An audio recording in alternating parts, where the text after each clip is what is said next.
13 years after the original series, Timmy Turner, Drake Bell, has grown into a 23-year-old man, but maintains a lifestyle of a 10-year-old to keep his fairy godparents, Cosmo and Wanda, and his god-brother, Puff.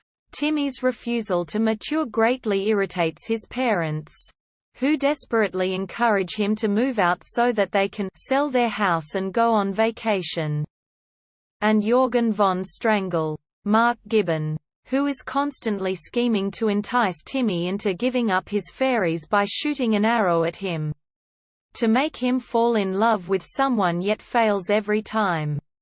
One day, Timmy reunites with a girl from his childhood named Tutti, Daniela Monet, who had an obsessive crush on him for years.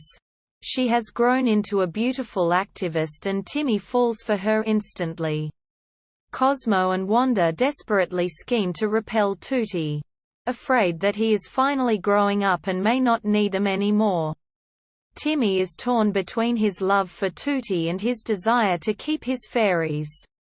Meanwhile, Timmy's schoolteacher, Denzel Crocker, teams up with an oil tycoon by the name of Hugh J.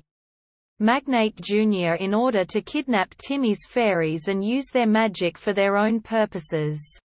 Magnate deceives and kidnaps Tutti while Crocker captures Cosmo, Wanda and Puff, imprisoning them in a device programmed to use their magic to grant anybody's wishes. However, Magnate betrays Crocker, wishes he falls into a bottomless ball pit, and tortures the fairies by adjusting the wish-granting machine to electrocute them each time a wish is made. Timmy comes to the rescue of both the fairies and Tutti and battles with both his enemy and a toy robot that Magnate brought to life with the fairies' magic. Timmy successfully frees everyone but is forced to give up his fairies, who vanish the moment he kisses Tutti. Although Timmy is saddened deeply by the departure of Cosmo, Wanda, and Puff, he is happy to be free to finally pursue more mature endeavors, as he had longed to do. However, he learns from Jorgen that because of his courage, a new law was passed in Fairy World that will now permit him to keep his fairy godparents as long as he only makes unselfish wishes to help others. Tutti and Timmy then plan to start a charity organization in which they will make wishes that will mend all of the world's problems or travesties. Flying away in a magical van, which turns around and flies towards the camera.